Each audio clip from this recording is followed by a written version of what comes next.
What's up, everybody? This is the Growing Up Italian podcast, and today I have my friend here, Nicole Tremaglio. Perfect. All right, I said it good? Yeah, you did. I had to put it with an Italian accent. Absolutely. No, this is the Growing Up Italian podcast. So Nicole's been following Growing Up Italian for a while. Yeah. And we were talking a while ago about mental health. Mm-hmm. And I was supposed to email you, and I never did. But luckily, you followed up with us. We made it. Here we are. We're here. And honestly, there's like so much in like American culture about mental health. And I feel being an Italian American, a lot of times, and what we show, it's like kind of frowned upon sometimes if like you go to therapy or something like that. Like, I'll give you a quick example. In The Sopranos, so many people were like, what is he talking to a therapist for? You know? So, you know, the fact that you said that this is something that you really like take time into and you're considerate of, I was like, you know what? I think it would be nice to do something like this and, you know, reach out to all of our followers and, you know, let them know there's a way to go about, you know, helping and looking for help and, you know, doing positive things to, you know, let your mind off the stress of the real world and the pressure out there, you know? Yeah, absolutely. So you actually don't do this for a living yet. Yeah. But you want to. Yeah, so I work full-time in fashion now, and, you know, it's been a long road. Like, my background is in dance, and dance is definitely a stress reliever, right? Yeah, absolutely. I mean, you're happy, you're sad, anything you're feeling, like the way that you can physically express that and emote and like just get it out, like there's no better feeling than that. I love it. Yeah. Yeah, but it's really interesting because I found that the wellness industry in space, like a lot of spaces are, they're very saturated. There's a ton of people who claim to be experts, and a lot of people, even with now the guise of authenticity, they're like, this is how you can be productive. This is how you can be positive. And there's no single right answer to this. Like, you could do literally anything. Right. And it's like so many of these things seem so aspirational. And it's like, well, you know, what does mental health really look like? Like, what does a routine look like from day to day? And how can I just go about my business as usual without feeling like I have to make these major changes in my life that I may not feel like are possible, or I don't even really know where to begin or how to start making changes in my life? Well, that's exactly what I was going to get into. What's the first step for someone that feels like unhappy, sad, unmotivated? What would you say would be like the first step of getting better? I personally love journaling. I love writing things down. So even just doing an exercise where you just put a timer on your phone for 2 minutes. 2 minutes, that's it. And you just write a brain dump of like everything you're thinking and feeling. And when you look down at that paper, you might be shocked at what you actually wrote. And I feel like seeing it in black and white on a piece of paper is a wake-up call, being like, wow, I was too ashamed or too embarrassed to say these things out loud, and now I have them on this little secret piece of paper. And then from there, you can kind of take an evaluation like, okay, I was being honest with myself. This is how I actually am feeling. I feel like you have to first kind of like put it into your own perspective and understanding of how you're even feeling, because a lot of the times people put up a guard and they almost don't even know what they need to address because they haven't confronted. Yeah, they don't know what it is. It's upsetting them. But, you know, to what you said, you know, it is 2020, and not only could you like write it down, but you could vlog it and kind of like record yourself for 2 minutes and then look back at it at the end of the week, like 10 minutes of like what you went through this week. Yeah, absolutely. And it's like, it's so easy for time to just pass by. Oh, another week went by. I'm still sad. Another month went by. I didn't start my diet. Another week went by, you know. Absolutely. Another week went by. I didn't do Pilates. I didn't play basketball, or, you know, do that thing that you always like push off, which is like what I was just going to say, because for me, like, I don't know if I stress so much like the past, but like what I have to do. Mm-hmm. So like I always have a to-do list in my phone, like in the notes. I have to-do list, and it's like all my stuff, and I don't forget. And like literally when I'm like have a second and I start my day, I like, okay, I remember, call this guy, call that guy, order this, set up this podcast, do this. So it's like, sometimes you feel like it's a lot. It's a lot of pressure, a lot of weight, and everything in New York City, especially, it's like everything's, fast. So you constantly feel that demand to, come through. And, it's crazy. So yeah, it's a lot of pressure you put on yourself too. I think that people put such an emphasis on not wanting to let other people down that they don't realize that a lot of those stressors they're actually creating for themselves. No one is telling you that you need to go to the gym starting on January 7th. That's just something that we come up with kind of like as a arbitrary date, and then when you don't end up meeting that date, you get upset with yourself, even though, but you were the person who made up that date in the first place. Deadline. Yeah. And so it's like, okay, how can you learn to organize your routine so that you can actually find the time? This is another thing I'm big on is time management, because it's like, we all have 24 hours in a day. Every single day, we know there's going to be 24 hours. It all just depends on what you do with it. What you do with it. Yeah, you can get 8 hours of sleep every night. Yeah, right? If you're drinking your, 8 glasses of water while you're binge watching You, because that's something that you can't live without and that's something that's really important to you, then you go and watch your Netflix. Like, I am so sick of the compensatory behavior and, of course, like diet culture as a whole. But like when everyone's like, well, I have to go to the gym so I can eat, or I have to go to the gym because like so many I new ate. Diets now too, like, keto, this, that. Yeah, so and it's like you got to find out what works for you. Or not only that, and not like put such a stress on yourself. Like make the right adjustments, and like you said, go to the gym. Like it's something everybody should be like a little healthier in that sense. But do you actually go to therapy though? Or yes. you just say you're about it? I love going to therapy. I go every week. You have a designated day, designated time? So actually this week I'm going tomorrow, Tuesday, but normally I go on Wednesdays. Past the holidays. So yes. So, I haven't seen him for 2 weeks? Yeah, 2 weeks because of Christmas and New Year's. Yeah. Oh, you're both on Wednesday this year. They were both on Wednesday this year. And so I'm walking out of the office and I'm like, I'll be fine. I will be fine. And he's like, you got my email. He was like, okay, you can leave now. Now, what made you say, like, I'm going to start going to therapy? Like, was it a breaking point or something? Or Yes. So this was actually my second time around in therapy. The first time was in 2012, and I was in an outpatient program for my eating disorder. And so I had been in college. I was very involved in the fitness scene. I was teaching dance classes, and everything always looks really good from the outside.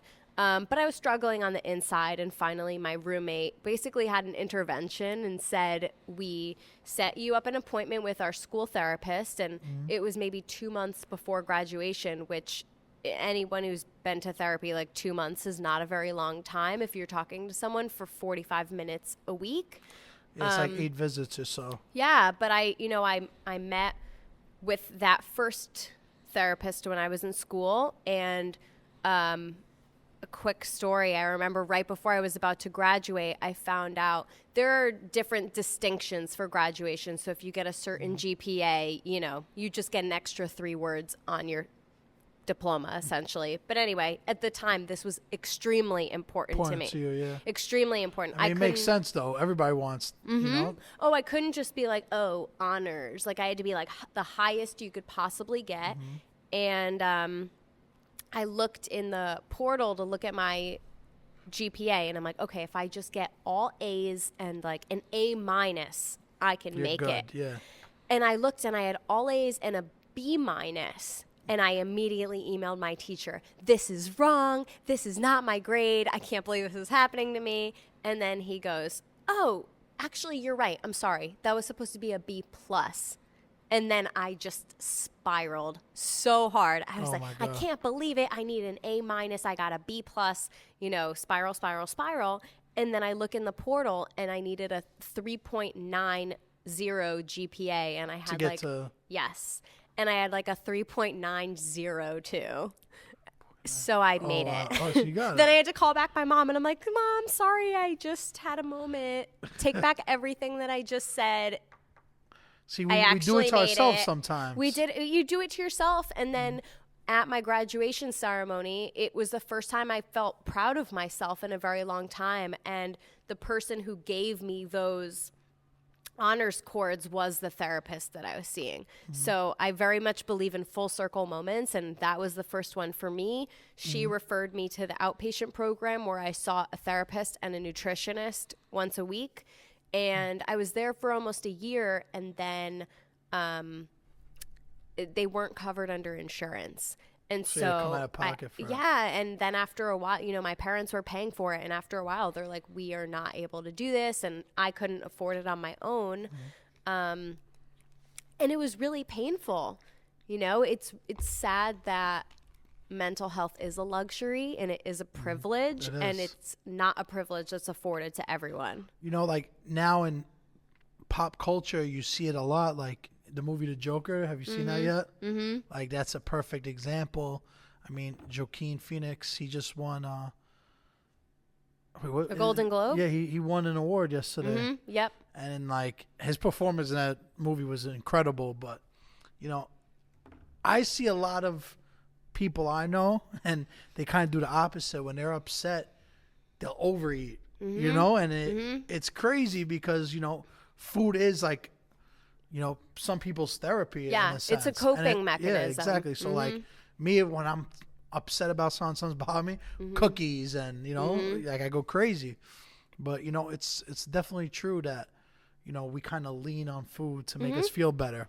Yeah. And you think you can exercise control over your life or a circumstance. And I remember when my nutritionist said, it's not about food. And I was like, okay, whatever. And then after she kept repeating that, after so many sessions, I was like, wait, Maybe she's right. Okay, now I finally get what you're saying. And we did this exercise because another thing that's very, very deeply ingrained in our society is labeling food. So people say good and bad, but it's like food isn't good or bad. We just assign them those labels, you know, like food can be nutritious, it could be nutrient dense, or it could not be. But food can't be good or bad. You mean like taste wise or like for the body? For the body. I mean, I guess taste is subjective too. Like I could, because like you somebody know. might not like avocado and somebody might like avocado. Exactly. But it's like if you say, oh, well, cookies are bad. It's like, well, One's not the worst. no, they're not. Like, you know what I mean? Like maybe some person thinks they taste good. Maybe someone always has a cookie because they're celebrating something, you know, especially being Italian American, like food and traditions and celebrations, they tie together so closely that it is, I'm going to say, impossible to avoid, you know? And so you have to have that relationship with food where it's like, okay, we don't need to go food coma status. We can just like be with our families, enjoy our food, enjoy like the situation that we're in, instead of having all of those fears and those anxieties and those thoughts about the food. Like it, for me, it was a point where that was outshadowing like the joy I was having being with my family. And like, that's not okay. Yeah. It's not okay. I could see that. I could see that happening. Yeah. And, you know, you can't tell your nonna, like, oh, you know, I'm not hungry, or no. I don't want lasagna. No, she is not going to be very receptive to that. But yeah, There's other positive things you could do too. Yeah. Right? You were telling me. Yeah, absolutely. I mean, I was telling you earlier, I double majored in Italian in college. What's impressive, like that we were talking about, was that you're not like first generation Italian, but you do more than a lot of first generation Italians. I do. Because you were saying like, oh, I listen to a lot of Italian music. I'm like, ooh. and you're saying J-Ax. Yeah, if Baby K is listening to this right now, I'm your #1 Italian-American fan, and if you need a backup dancer, I can make myself got available. you covered. Yes. But, like, I don't know if Baby K listens, but maybe Luke does. Okay, fine. He fine. follows us. And Perfect. I was talking. Any music videos, And it's crazy because, these people in Italy, they're like such big stars, and a lot of them come hang out here, and they're unknown under the radar. It's really funny, too, because I've met a few native Italian people in New York, and it's so funny because they are so unimpressed by my fascination with my culture. I used to work for an Italian fashion brand, and I told someone once who was from Milan, oh, wow, I love Milan. Like, that's my favorite city. And he was like, wow, you should pick a different favorite city. I was like, I love Milan, too. I was like, come on. That's where my favorite soccer team's from. Yeah, and it's like, I know it might be different for you if someone said, oh, yeah. Well, no, New Yorkers love Brooklyn. I don't know. It's different. And New Yorkers love New York. We love New York. We always complain about the traffic and everything, but we still love where we're from. So you actually speak Italian fluently too.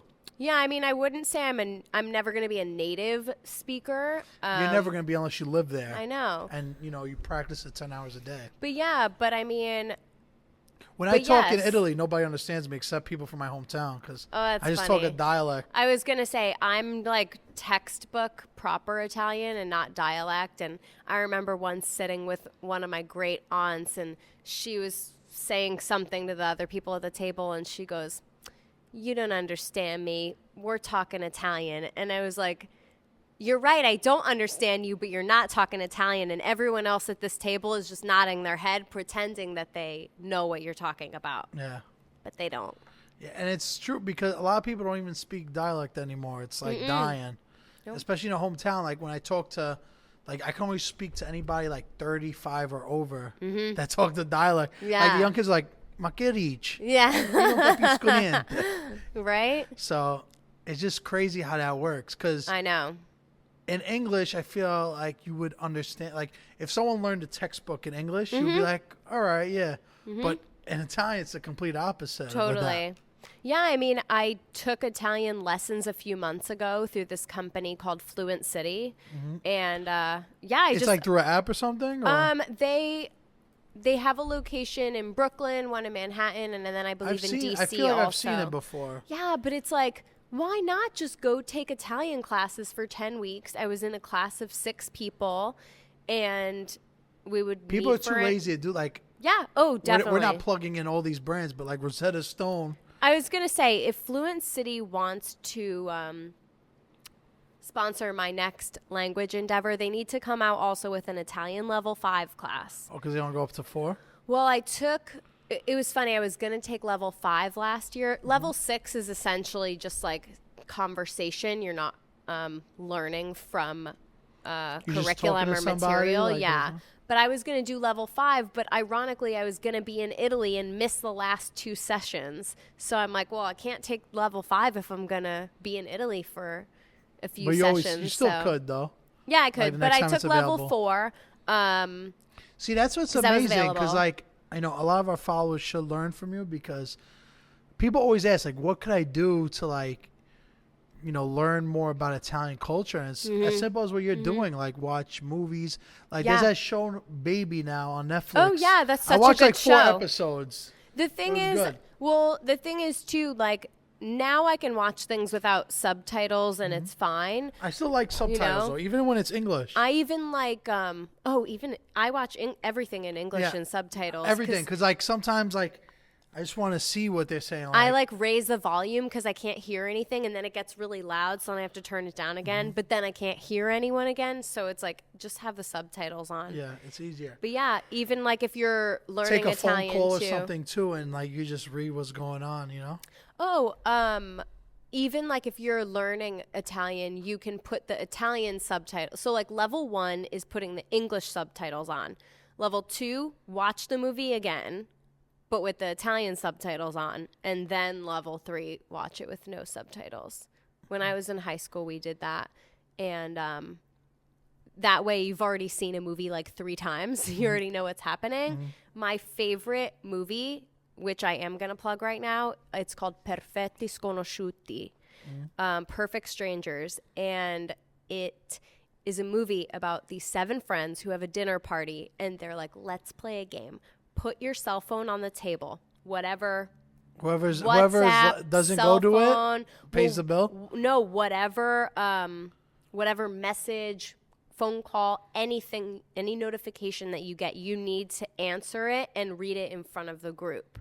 And so it gets very dramatic because these people thought they were best friends, and as it turns out, they have a lot of secrets. It's so good. I literally bought a Region 2 DVD player so I could watch it. I have the DVD. So the whole movie's at a dinner table? Mm-hmm. That's like a typical Italian movie, I have to say. Yeah, literally, like they go out on the patio for like 5 minutes. How do you spell it? We'll talk about it after the podcast. Okay, I'll remember. I'll put it in the description. It's such a good movie, and it's from like 2016, so it's not. So it's fairly new, and I feel like one of my favorite Italian movies ever is Life is Beautiful. Oh, me too. That's like a classic. I like cry. That's like every top time. 5 favorite movie for me. Easy. I know.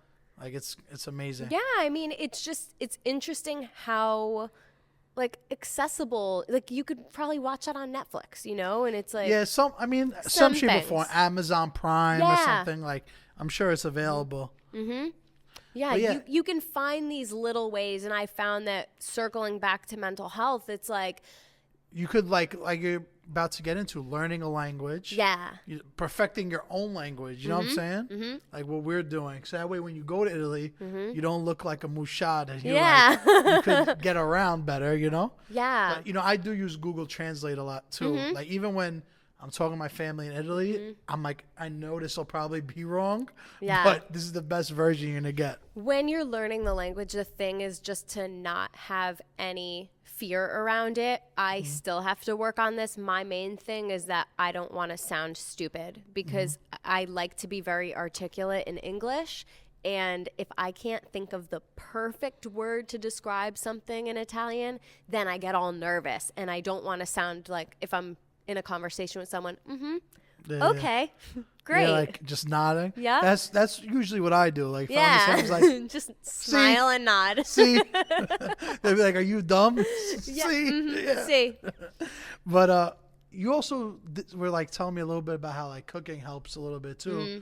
So like following recipes and, trying to make stuff that you always wanted. Like, that's good too because instead of going out wasting money at a restaurant, try to cook some dishes too. Yeah, I mean, even like at Christmas this past year or 2 weeks ago, there's this Italian cookie, and it's literally, the recipe is basically just like sugar. It's just sugar and some eggs.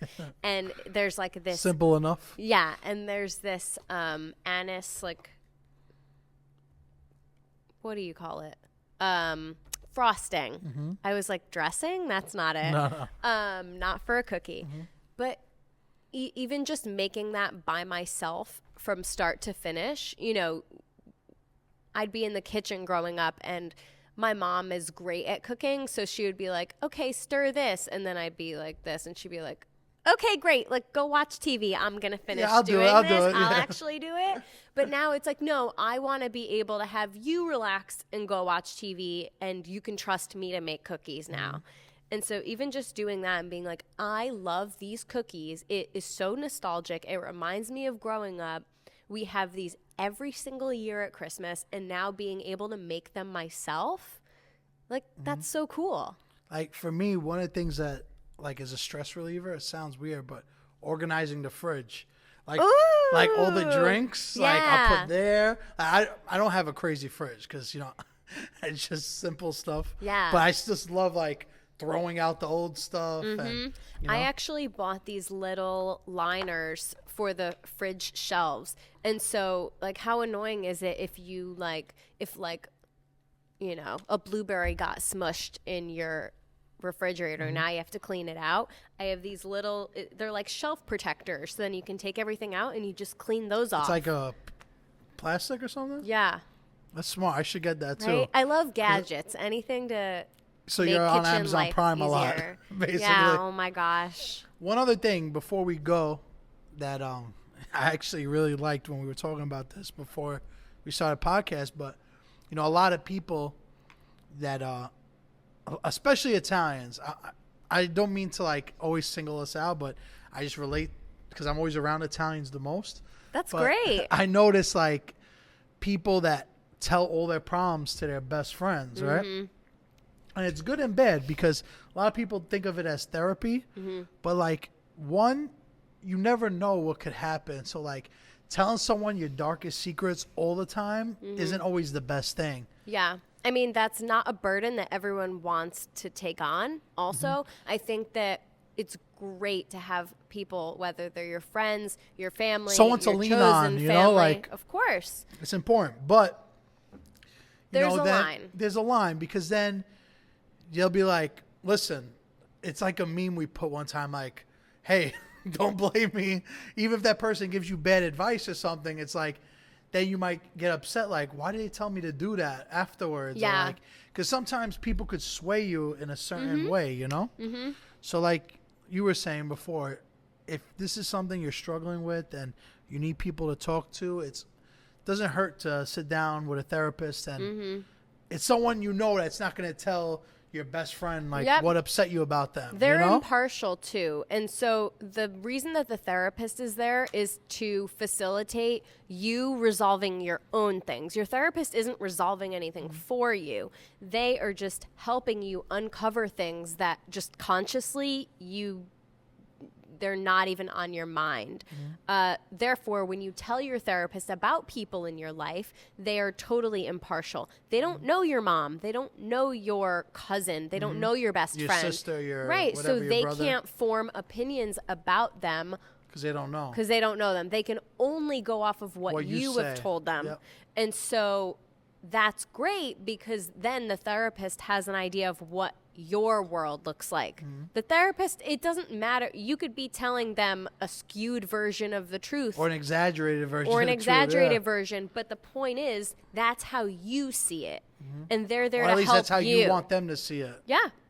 And that's how you Is kind there of like figure a it out. website or something too you would recommend to our followers? If your health insurance company's website. You just like you can find a primary care physician or any kind of doctor, you can also find therapists that way. They are considered specialists, and again, so they are a lot of times not 100% covered. So definitely go through insurance, see who your insurance accepts, Google that person. I talk about my therapist again like he's my best friend. Check out their Yelp reviews. Yeah, first. right? Like I literally Googled what my therapist would look like. And I guarantee you they popped up, right? Yeah. And it's course, like you gotta vet these people, I you know? They all have the credentials, but it's like rate my therapist. yeah, rate my therapist. I should start that, right? That's it. All right, guys. We're gonna leave on that note. Oh my gosh. Thank you so much for tuning in.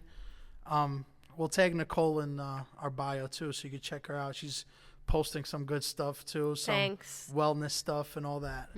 Thank you guys, and I hope even if one person like this hits them and they really change themselves, I'll be happy.